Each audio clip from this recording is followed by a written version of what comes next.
to this presentation of Sinners, aka Church. We got a lot of folks here involved with the film. I will waste no time bringing them out. Please welcome casting director Francine MAISLER, the cinematographer of Sinners, DURALD, ARKAPAW, its production designer Hannah BEACHLER, the illustrious costume designer RUTH E. Carter, Miss RUTH E. Carter, and the stars of Sinners, JAYME LAWSON, MOSAKU, Miles Canton, the legendary Michael B. Jordan, and of course, the man without whom this film would not exist, Ryan Coogler.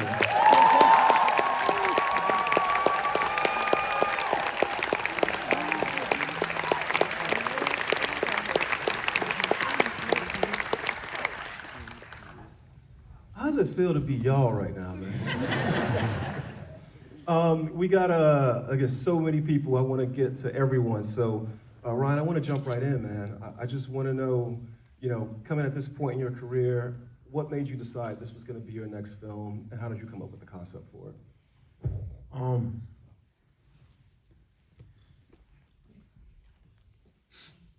We did Panther, basically like, we were working on Panther 2, Wakanda Forever. Starting like 2019-ish. And then the pandemic happened, and then Chadwick passed away.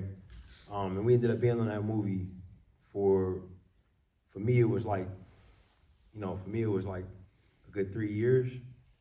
There was multiple points on that movie where we didn't know if we were gonna be able to finish it. Whenever you used to working faster than that, you start to get a little anxious. And with the pandemic, a lot of existential threats to the idea of what we do. Some of my favorite theaters closed, like the ArkLight Hollywood, for one, and things started to slow down. Movies were getting put on streaming services, so it was kind of like an existential thing. So I started to think about, if I got a shot at making another movie, I want to do something really personal and something really different from what I've been doing for the past decade, which was really like sequels, deeply personal ones with sequels yet and still. So then coming off that movie, we had the strikes. The Writers Guild strike, the SAG after strike, and again, like the existential threats to what we do, and I'll never forget while I was home, listening to a blues record, as I often would, to remind myself of my uncle. The idea hit me, and once it kind of stuck in my head, I pitched it to Ryan Coogler, my wife and producer on the movie.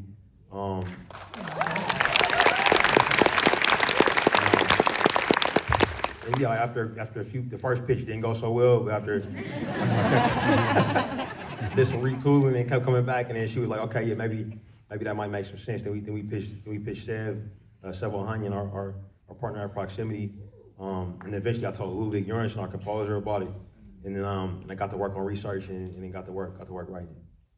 I heard you were doing the dishes when you had this idea. This is true. Yeah. So. I mean, first of all, the fact that he does the dishes, round of applause for that. It ain't every day I'm doing them, but it just so happens. I was doing them that day. Yeah. I gotta be honest, I don't come up with shit like this when I'm doing the dishes. Gotta put some Howlin' Wolf on next time, and maybe. Noted.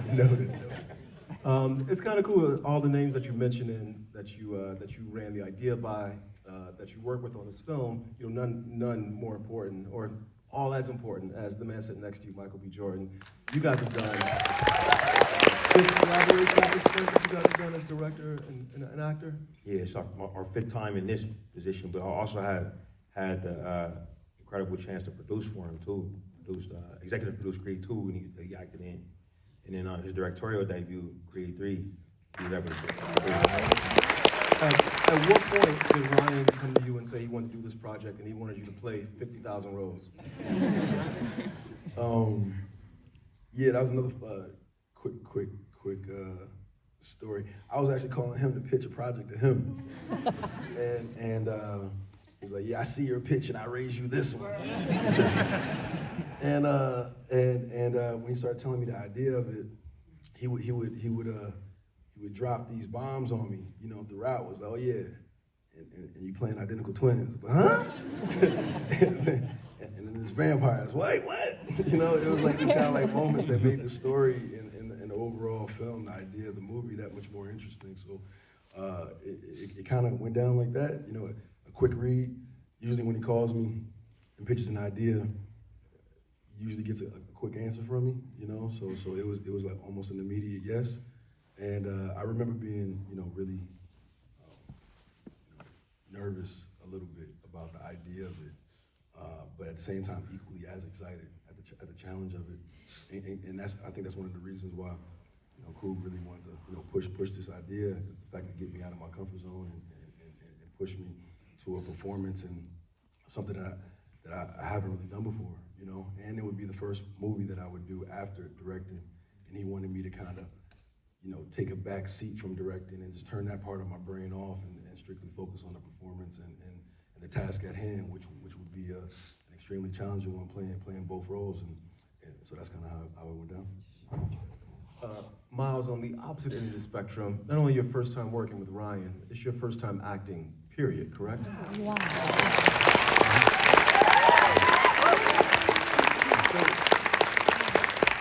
So what was the process like for you, you know, when Ryan reached out, auditioning for Francine? Just tell me about the journey you're going on to perform this role. Yeah. It started out with me singing background for her towards the end of the tour. Yeah, shout out to her. That was amazing. Somebody at the show saw me perform, and they said he should audition for this movie.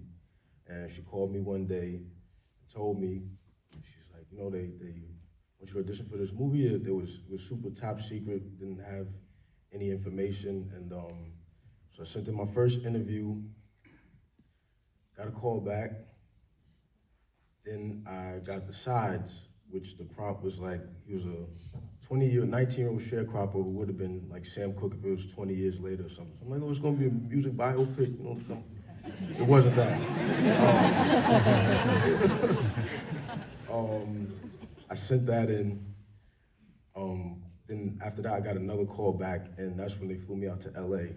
And Francine had showed my video to Ryan, and I did the in-person audition with Francine, Mike. But wait, we could barely see you on the audition. Right, Ryan? We don't have. Go ahead, He was in go ahead. I gotta tell you, I gotta talk to you here. The audition tape came in, and he was in like a dark basement. Miles said method I'm act. like I looked at him, I'm like, yo, this kid didn't even know to turn the lights on. And then you hear his voice, he's like, hey, I'm Miles Canton. I'm gonna be singing this song by Sam Cooke. I was like, there's a voice on this kid. And then he started singing, and it was like Jesus Christ, but you couldn't really see him that well. So we asked for the call back, and then we couldn't find him. Remember? And like a ring light. What did you have? I don't know. I was trying to set the ambiance. I was trying to make it a movie. I had the ring light. I thought it was something.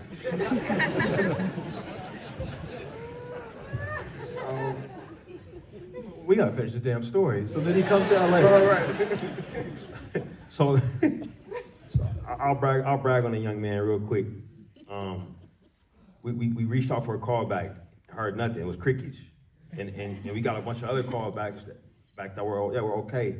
But now I'm like Francine, what's going on with this kid in the dark? And she's like, I can't find him. He won't hit us back. And then eventually she sends me a Instagram posting, and it's him in his cap and gown, and his mom. He's walking through a parking lot. I get choked up thinking about this. And his mom is narrating. She's saying, yo, he did all these tours all over the world, and he still came home and finished his got his diploma. And I was like, oh, this kid's been finishing school. You know what I mean? While he's on tour, and then he eventually sent this call back, and it, you know, blew everybody away. And then he came in for the chemistry read with Mike, and we had Ludwig come just to see how good he was with the guitar. And it turns out he's a musical prodigy, but you know, grew up playing the piano. And he had kind of learned the guitar that day for the audition. and so you know, we casted him, and he immediately got set up with a guitar teacher. And he learned like slide blues resonator guitar in like 2 months. Wow. You know, so. Can I just say one thing? Just so you know, Michael B. was so generous that day in the room, and he opened his arms and like took him on, you know, and I think that's what every actor, you know, hopes that will happen when they come in for any audition, not just this first. So I mean, you know, Michael B's the man when it comes to helping other actors.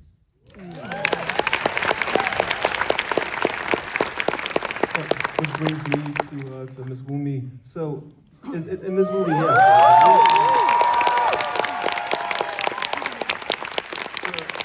The thing with Sinners is that there are multiple films within this film, and there are multiple emotions, multiple layers of spirituality, culture. There's something going on between the character of Annie and Smoke early in this film that is so intense, so deep. It's subtext that's performed, you know, between the two actors. What was it like building this character, knowing that ultimately she got to explain to everybody, you need garlic to kill vampires.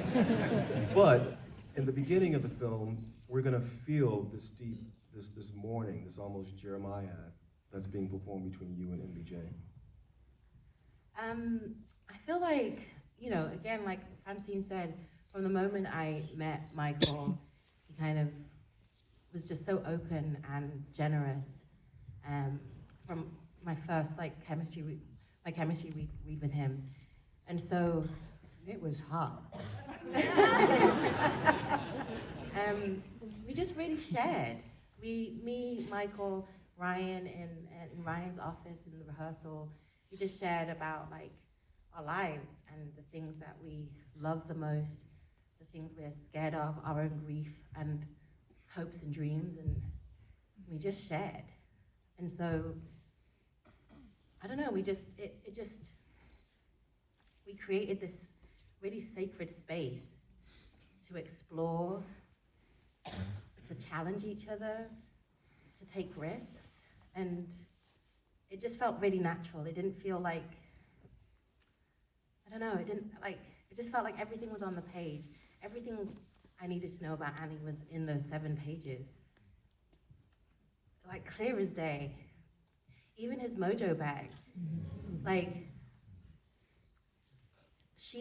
I feel like when they met, she poured everything she had into that mojo bag. So much so that he's like, I know it works, but why didn't it work for her? And it's just that love is so powerful, so pure, so connected. I don't know, it was just Smoke and Annie. It was just so pure. You're sitting next to JAYME, and so I wanna make this connection, and I wanna shout you out, bro. The black women in this film carry so much energy, so much spirituality, so much weight, so much of the subtext of the film. I think Perline's journey is a bit different. She's in this life that isn't allowing her to be liberated, to be as free as she wants to be. Same thing in this film, when you go on this journey, when he first meets you, it's a different, almost like a different character, a different version of herself she is allowed to reveal to the world. Just tell me about building this character, Miss Lawson, and playing with all these wonderful folks. Yeah, I got to have a lot of fun on this one. I also love what you said, like for Perline, there's a liberation there, and I just love how that was crafted and written. I think a lot of times Ryan does a wonderful job in this movie of subverting a lot of ideas when we set something in the Jim Crow South. And I even think when we talk about women's liberation and the way in which that's depicted, and you get to see this young woman who is a sharecropper, who has this old husband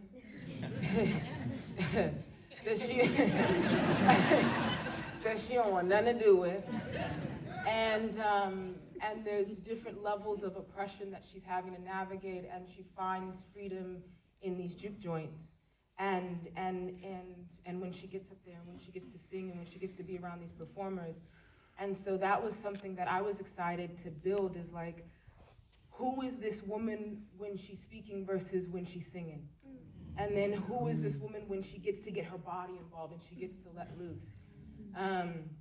And really, and then also like getting to watch Ludwig in the process of making this song with Brittany Howard, and hearing how it is this, you know, and I was like, yes, like I would love to get to craft that. And then getting to work with Miles, who is such a gifted individual. It really worked for our characters that we get to feed off of each other in that way. You know, that Perlene gets to hear him sing, and that wakes something up in her to give the performance of her life. You know, I really enjoyed myself, I have to say, and it was a gift, and I am forever grateful to Ryan for it, honestly.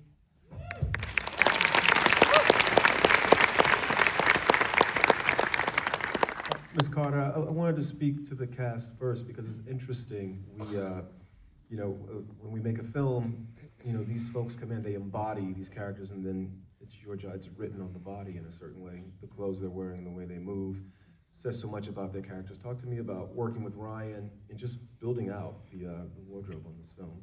Yes, there's a level of trust that starts it all out. Ryan called and said that, you know, we were making a movie about the Mississippi Delta in 1931, and that sparked the passion in me to tell African-American history. Also that Michael would be playing his own twin. I was like, two Michael B. Jordan. Nice. And you know, dressing him in a period look. And then meeting the cast. You know, they come into my fitting room, and it's a transformation process. For Smoke and Stack, one side of the room was red, the other side of the room was blue, and that came from Ryan, who wanted them to be separated in that way, but I had to bring the authenticity of the period to those colors. And so we went on a journey of discovery. We went on a journey of discovery with the whole cast. You know, WUNMI comes into the fitting room, and we're wrapping her own mojo bag, and we're trying to find what colors tell the story, because colors were also very spiritual to this story. And Miles comes in, and this is his first time in a movie fitting, so he's like, I don't know anything about these clothes. But he trusted us, so that level of trust, I think, in give and take was very prevalent in the fitting room, and was very helpful for the transformation process, because, you know, we did a lot of trials. I remember Ryan came into Michael's fitting just as he put on the red hat, and he went crazy. And he went upstairs, and people were coming down. He's like, let's see that red hat. What red hat? So, you know, it's a real family. It's a real sharing. It's a real trust. And, you know, when you have a love for cinema, and you have a love for telling the history of African Americans in the South, the Mississippi Delta, where they produced the music from nothing. And you see the imagery and the photography, and you really want to bring these images to life. So when JAYME comes in and she's standing there as Perlene, you know, she's embodying the spirit of this woman before we even step into the clothes. Like, I could feel it. And when we felt like we had it right, it was really right. Her dress at the train station is my favorite. It's very sweet. It lets you know that these people traveled from plantation to plantation. These plantations were right next to each other. And so when we brought in the blues players, and we could give them like a subtext, we could give them a story that they were traveling around playing the blues, and that informed what they looked like, because, you know, that's the only way they could make any money. There was, you know, it was really tough times. We were starting into the Depression in 1929. So we also wanted to not show everyone in the exact period of the times. We wanted to bring it back some because they're sharecroppers. If they came to the juke joint in their best dress, it was 3 years old, 4 years old, they may have made it themselves. So we played with the time, and because fashion doesn't evolve evenly, especially for sharecroppers. So that informed so much, and the actors were just, you know, so generous in the fitting room and allowing me to play, to experiment, to find it. We were all trying to find the characters, and I felt like we successfully did so.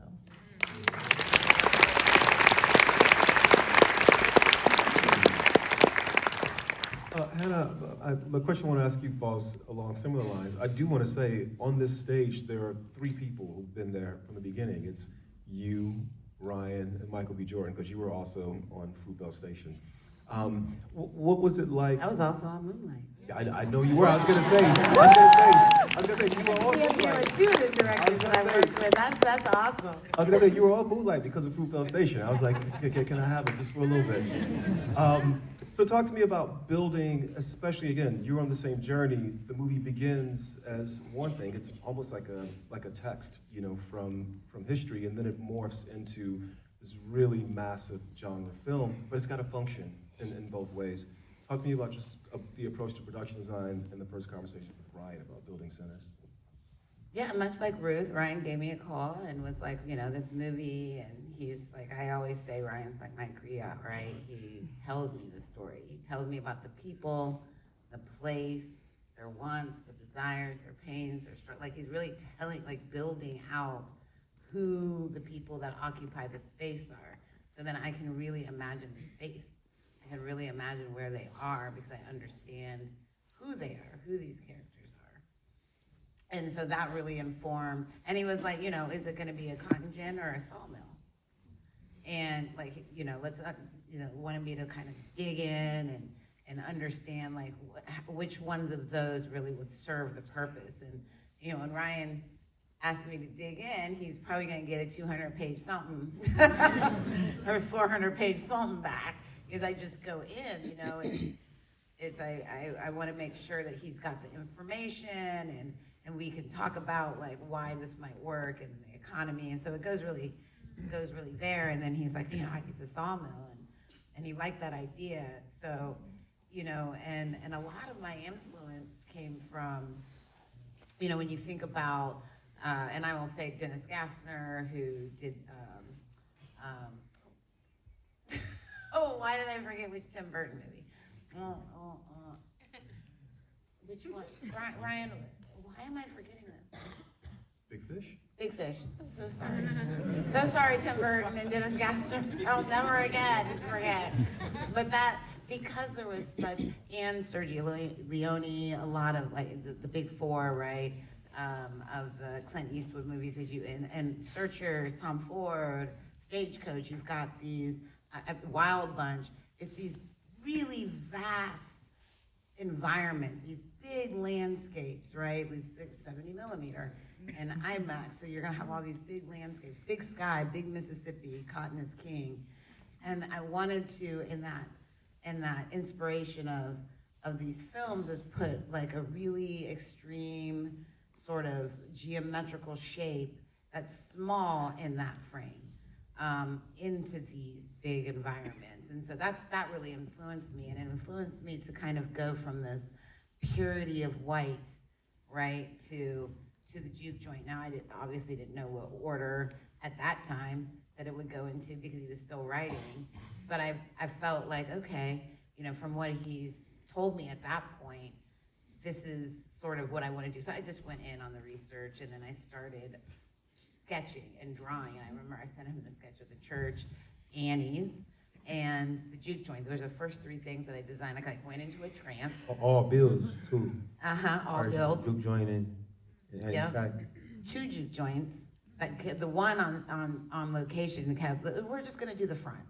We're gonna do the front and 2 sides. All right, we're gonna do the front and the front door. Okay, we're gonna do the front. We're gonna do all of that, and then we're gonna do a little bit when you open the door, in the main. Okay, well, then we're gonna just do. And then on stage it was, okay, we're gonna do the outside. Okay, then we're gonna bring in dirt. Well, we're gonna bring in the cars. Well, we're gonna bring in all of the greens as well. So we kind of had 2 joints, but and I kind of just went into this place and I, took pictures of the sketches and sent them to Ryan. I'm like, this is really like what I'm feeling for Annie's. This is really spiritual. She's from New Orleans, practicing hoodoo. I live in New Orleans for 25 years now, and like really felt that, kind of had understood that being in New Orleans and wanting to bring like that flavor of New Orleans to her in a way, to Maybelle Plantation. And the locations were really important. Like Ryan was like, I see oak trees around there. I'm like, I know exactly where that is, And it would be push and push and push. I'm like, I just wasn't gonna settle for any other location. And that location, I brought Ryan, and I'm like, doing the thing. And so it was really just the stories that he said, he's told me, and then finding that and going in on that, and really just putting the detail in there and putting the history and really working on the process of the builds and how are we gonna age it so it doesn't look like a set, like it doesn't look like it just went there. It looks like it's always been there. And it was funny because when we were at Annie's, one of the Teamsters came up to me and he was like, I've been here lots of times and I didn't realize that this was here. He's like, I didn't know this cabin was back here. And I was like, because it wasn't.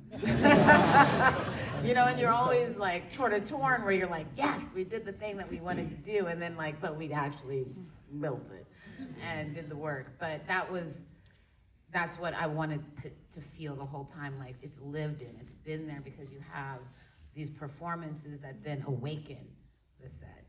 And I wanted everything to awaken. And when you get to the juke joint, I brought a piece of every person into that. So you have Annie's oak trees in there. You've got the church, the X's of the church in the juke joint. You've got the grocery store in the juke joint. So all of those pieces of all of those people coming into there and colliding and building and building and building. So when you first see it with Hotwood, it's benign. But by the time you get to the stage with Sammy, you see that like darkness coming up on the back wall. You see the herringbone pattern. It's warmth in there. You've got the red. And then when Pearline is on stage and it's stomping, right? It's like, you've got the dance floor where we built it so it kind of like did this movement, right? And even if you don't see it, for me, what's important is that the extras feel it, that Annie feels it, that Pearline feels that, so they can have these performances. And so I want to give, and so she can light. That's my favorite thing. Like, I'll put stuff everywhere and I'll be like, Autumn's gonna find it. Autumn's gonna find it. My one favorite thing, I'll tell one story because I love an antidote, right? And my favorite thing, and I'll just have to go back because then it shows up on Sinners, but Ryan said to me one day on Wakanda Forever, he's like, yeah, I was having this meeting with with Autumn about a shot in Shuri's, and Ryan was like, it's gonna be like right here, right? Like right here. And Autumn goes, why don't we do this? And he's like, Hannah's gonna love that because it's wide. And so we get to Sinners and it's just like these beautiful wides, this beautiful cinematography, beautiful costumes, beautiful performances. And it's everything I do is for that. I've got Ryan and Michael that have been in my life for 13 years, and I've watched these guys become, a director, become a father, become a businessman, and grow. And as they change, my designs have matured and changed with them throughout this whole journey. And with Ryan, you don't know what kind of phone call you're gonna get, right? It's like, hey, Rocky, And I was like, Rocky? And then, hey, Black Panther, my son, I was like, Marvel, I don't know anything about that. And then it was like, okay, 1930s Mississippi, vampires. So vampires, I was like, the Lost Boys? And because everybody loves the Lost Boys, right? Like, let's give an applause to that.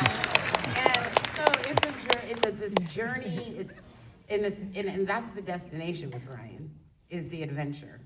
And you just have to give yourself over to it. And with that, there is this free will of creativity.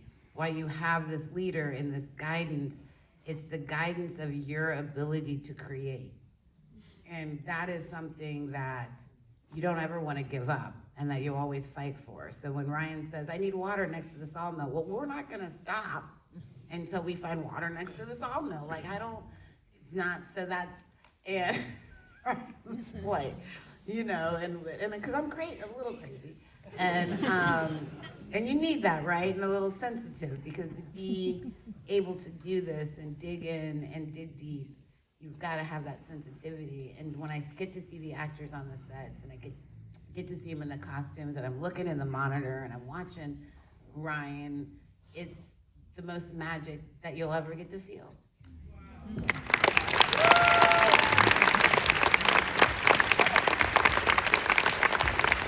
Autumn, that's a beautiful segue to you and your work shooting this film.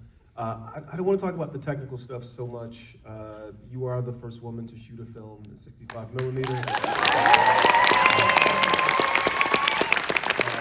mixture of 65 millimeter and IMAX in this film is incredible. I actually saw this in London opening weekend on one of the 4 biggest IMAX screens on the planet. And what I was most impressed by was, with a movie like this, the technical. As a director, I'm like, there's just so much technical you have to deal with. It never gets in the way of the story. It never gets in the way of the performances. So I'm actually curious to hear from you about working with Ryan to build a production footprint, a shooting style where these folks could do everything they need to do, but y'all could still make something that plays like a blockbuster on the biggest screens on the planet. Thank you. Thank you, Hannah. I mean, I really truly care for the people that are up here. That's one thing I think when Ryan calls, like she said, I'm really listening to kind of what's like heartfelt that he wants to convey to his audience, because he cares so much about his audience. And because I care about the people that are all up here, it will just infect the photography, like just naturally. And when you have someone that trusts you and you have like a partner next to you that really believes in you and you see yourself reflected on set, you really feel in your bones that like, where the camera should be, where the lighting should be. And especially in the South, that all of us on stage have a connection to. But yeah, I mean, it's also my job that, to make sure that everything's tight for him so that he can play with his actors and he can, tell the story that he wants to tell, because this one is so personal to him. So I want to make sure that I surround him with a team and that, all the technical stuff we can put aside. We get that out of our way so that when we're together on set, we're just looking at what's in front of us. Because, Michael steps on set with that hat, in that space, with the texture of the church, it's like, you just know where the camera needs to be. I mean, it's like, it's in your bones. And I do feel that way with this film. It's like, all the feelings that you got on set, like watching Ryan every day, he was so happy to make this movie, and it's infectious, and you care. So when you care, this is the type of film that comes out of that. And yeah, I mean, and then what she said too. And Francine, casting the film, it's interesting. I imagine you're like in a beautiful mind, and there's just faces everywhere. Because you got Miles, it's his first film, and then you have Delroy Lindo, Mr. Sir Delroy Lindo. And it's kind of cool because in this film, those cast members, they aren't isolated, they aren't in silos. Everybody sharing space all over this movie. So talk about keeping that in mind and working with Ryan to build the cast of this film. Well, I have to talk about that I also work with you, And these two directors I follow, I mean, I feel so just blessed that the two of you have asked me to work on your movies, and I think I have to just say this, that you're both changing the way we see the world through your cinema. And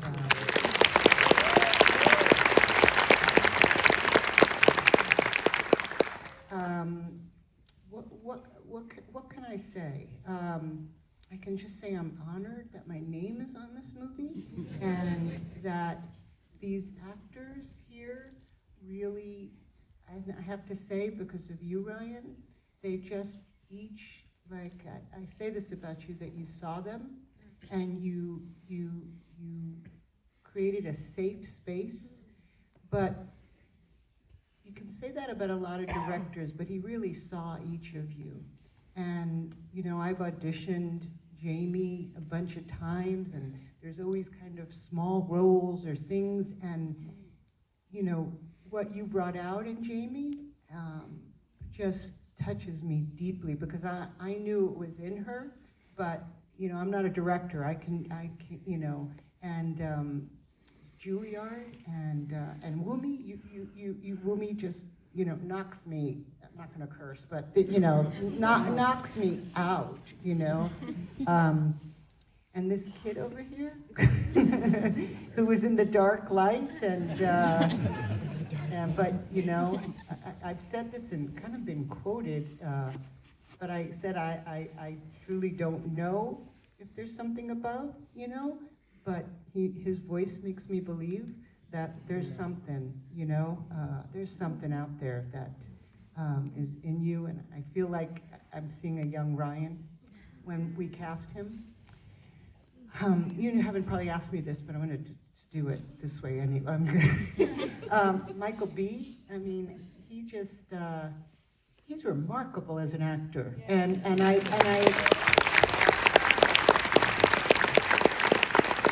really, having worked with a lot of actors and cast a lot of actors in his generation, I really think he's one of our best.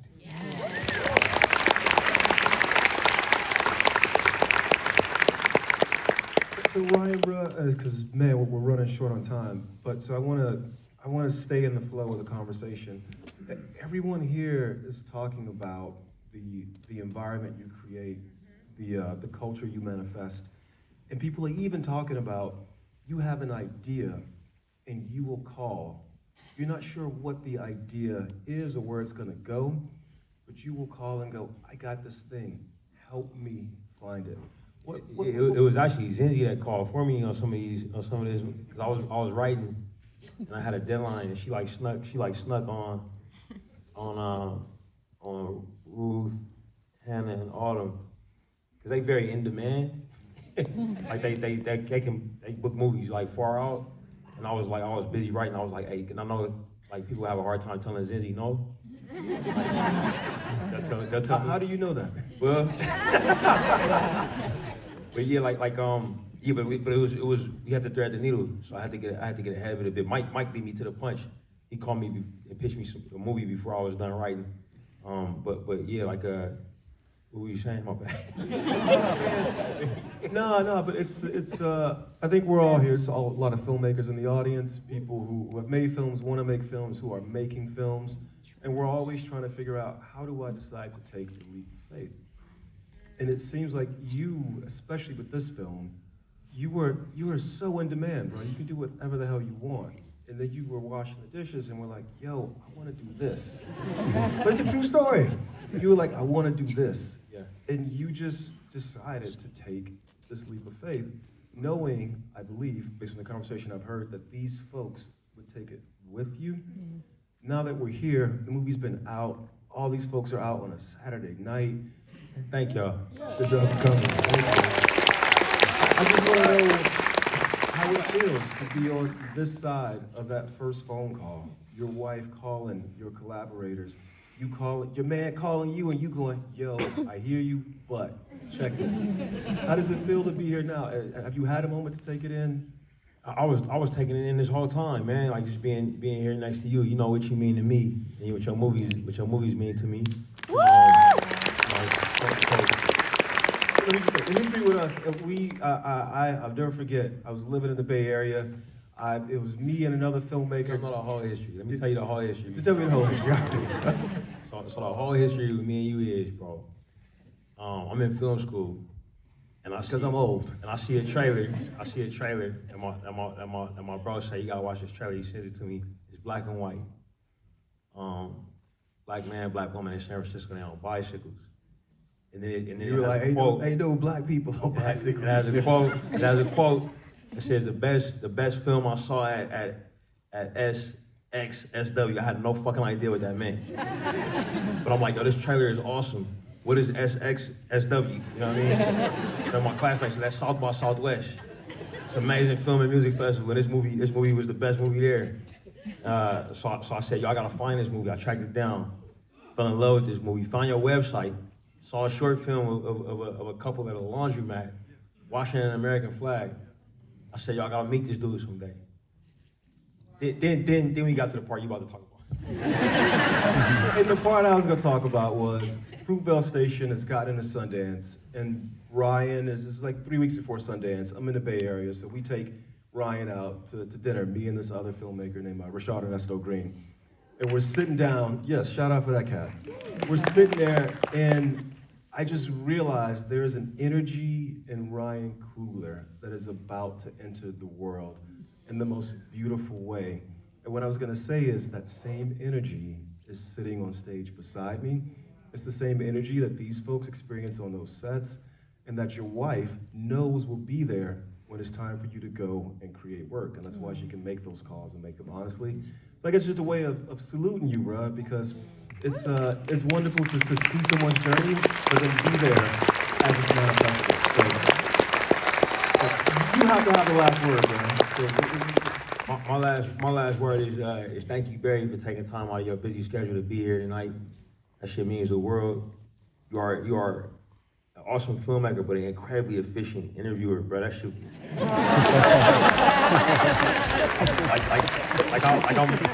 I'm seeing a show here, bro. like, goddamn. But I just want to say thanks to all of y'all, man. I know some of y'all saw this for the first time, and some of y'all saw this for multiple times.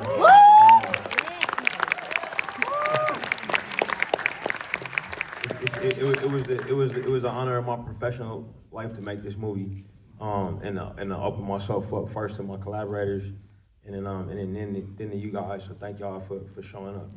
Ladies and gentlemen, the cast and crew of Cinematographer.